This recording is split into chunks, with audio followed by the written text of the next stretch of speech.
महंगी पेंटिंग्स, मगर फिर भी एक अजीब सी वीरानी महसूस होती थी। ऐसे लगता था जैसे इस घर से हंसी रूठ चुकी हो। दरवाजे की बेल बजी तो रशीद साहब ने दरवाजा खोला। सामने उनका बेटा खड़ा था। अरे बेटा, तुम इस वक्त? वो मुस्कुराया। डेड, एक मीटिंग के लिए जा रहा था तो सोचा अब से भी मिलता चलूं। आपका हाल चाल पूछ लूं। रशीद साहब के चेहरे पर खुशी आ गई। बहुत शुक्रिया बेटा, लेकिन मैं कोई छोटा बच्चा तो नहीं कि मेरी खबरगिरी करोगे। बेटे ने मोहब्बत से उनके कंधे पर हाथ रखा। आप बच्चे नहीं हैं, लेकिन हम तो आपके बच्चे हैं ना। आपका ख्याल रखना हमारा फर्ज है। ये जुमला सुनकर रशीद साहब की आंखों में नमी सी आ गई। वो सोफे पर बैठते हुए बोले, जब तुम लोग घर से चले जाते हो ना, ये घर बिल्कुल सुनसान हो जाता है। डेड, घर में सब कुछ तो है। हाँ बेटा, सब कुछ है, मगर रौनक नहीं। मैं और शुक्त ऐसे फिरते रहते हैं जैसे किसी वीरान हवेली में भूत घूम रहे हूं। बेटा हंस पड़ा। तो रोज पार्टी कर लिया करे। पार्टी कब तक?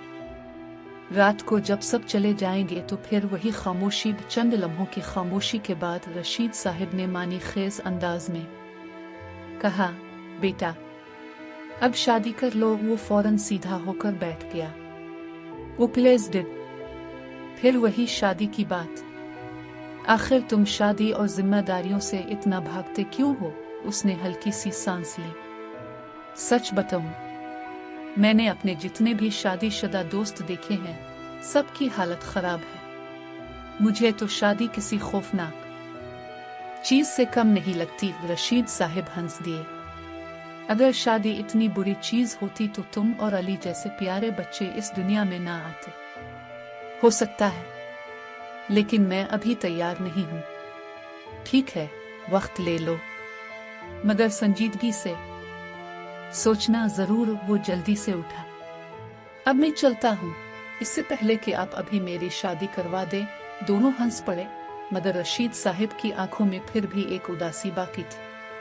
उधर शहर के दूसरे कोने में एक छोटे मगर निहायत खूबसूरत घर में फिजा बिल्कुल मुख्तलिफ थी। वहां जिंदगी थी, अपनायत थी और मोहब्बत की खुशबू थी। नीलो चाय की ट्रे उठाए अंदर आई। लीजिए जनाब, गर्म गर्म चाय हाजिर है। फराज साहब ने मुस्कुराते हुए कप पकड़ा। मुझे तुम्हारा शुक्रिया अदा करना चाहिए। मेरा शुक्रिया? किस बात का? शगुफ्ता ने इतने सालों में इस घर की बर्बादी के अलावा कुछ नहीं किया, मगर तुमने थोड़ी थोड़ी बचत करके इस घर को जन्नत बना दिया। नीलो शर्मा गई। हर समझदार बीवी यही करती है। फराज साहब ने गहरी सांस ली। सच कहूं, जब से तुम मेरी जिंदगी में आई हो, मुझे लगता है मेरा घर वाकई घर बन गया है। नीलो की आंखों में चमक आ गई। बरसों बाद किसी ने इस की मेहनत और मोहब्बत की इतनी कदर की थी। अचानक फोन बज उठा। फराज साहब ने फोन उठाया। जी हाँ, बस आ रहा हूँ ऑफिस। फोन बंद करते हुए वो बोले, जब तुम्हारे पास बैठता हूं ना, जाने को दिल ही नहीं चाहता। नीलो हंस दी, मगर उसके दिल में सुकून उतर गया। इसी घर के डाइनिंग टेबल पर सब इकट्ठे खाना खा रहे थे। माहौल खुशगवार था। भाई, इतना मजेदार खाना ना बनाया करो, फराज साहब ने मजाक किया। अनीला फौरन बोली, उम्मी, इनको डर है कहीं ज्यादा खाकर फुटबॉल ना बन जाएं। सब जोर से हंस पड़े। फराज साहब ने मसनूई गुस्से से कहा, तुम्हारे आने से पहले ये इतना नहीं खाते थे, क्योंकि पहले अपने अच्छी चीजें खाने ही नहीं दी थी। वाह वाह, आज तो हमारी बेटी बड़ी बहादुर हो गई है। इसी दौरान अनीला ने खुशखबरी सुनाई, मैंने मुख्तार को वापस बुला लिया है। यह तो बहुत अच्छा फैसला किया तुमने, नीलो ने खुशी से कहा। आखिर अपनों से दूर कब तक रहा जा सकता है। अनीला की आंखें नम हो गई। आप लोगों ने मेरे लिए जो किया है, शायद कोई अपना भी ना करता है। फराज साहब ने फौरन बात काट दी। ऐसी बातें नहीं करते। तुम हमारी बेटी हो, मगर इसी घर के एक कमरे में जिंदगी का दूसरा रुख भी मौजूद था। शगुफ्ता अपनी बीमार माँ के पास बैठी थी। इसके चेहरे पर थकन, खौफ और बेबसी साफ दिखाई दे रही थी। अम्मा, क्या मेरी सारी जिंदगी इसी तरह गुजरेगी? उसकी माँ ने कमजोर आवाज में कहा। बेटी, अगर मैं ठीक होती तो शायद तुम्हें सहारा दे पाती। शगुफ्ता की आंखों से आंसू बहने लगे। हमने अनीला के साथ जो किया, शायद आज इसी की सजा मिल रही है। इसकी माँ खामोश हो गई। दोनों जानती थी कि किस्मत का पहिया घूम चुका था।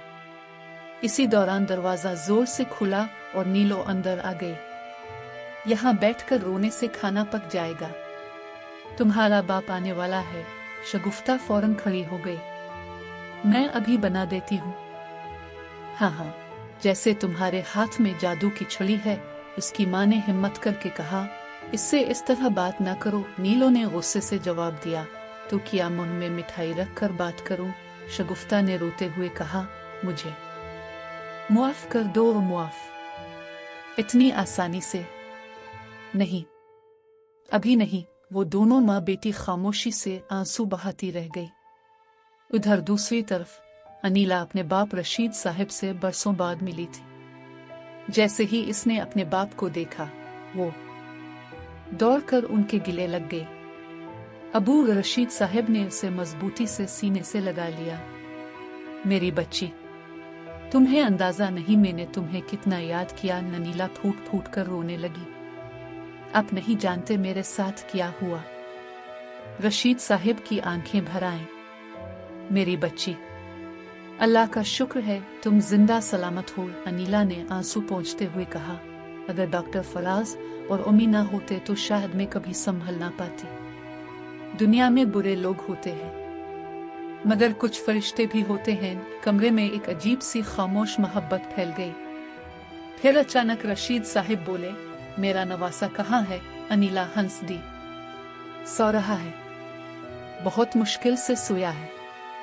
मेरी बेटी इतनी प्यारी है तो इसका बेटा भी वैसा ही होगा। अनीला चाय बनाने चली गई और रशीद साहब खामोशी से इस घर को देखते रहे जहां उनकी बेटी को सुकून मिला था।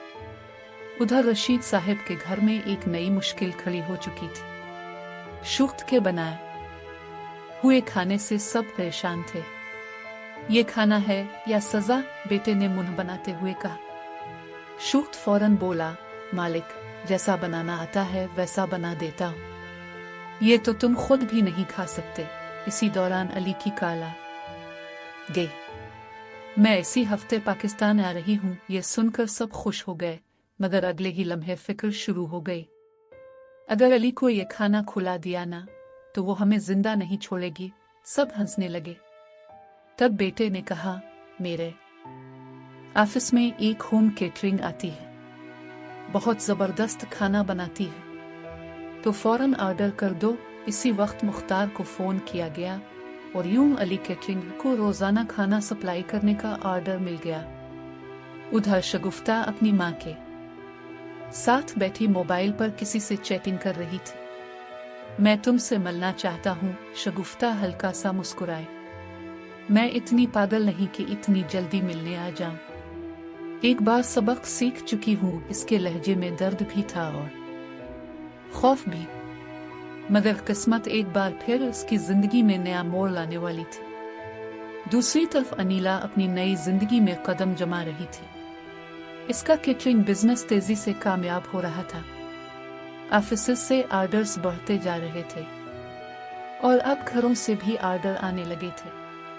मुख्तार खुशी से बोला, मैडम, लगता है जल्द ही हर घर से हमारे मसालों की खुशबू आएगी। अनीला मुस्कुरा दी, मगर उसके दिल में कहीं ना कहीं माजी का दर्द अब भी जिंदा था। से मालूम नहीं था कि किस्मत जल्द ही उसे दोबारा उन्हीं लोगों के सामने ला खड़ा करेगी जिन्होंने कभी इसकी जिंदगी बर्बाद कर दी थी।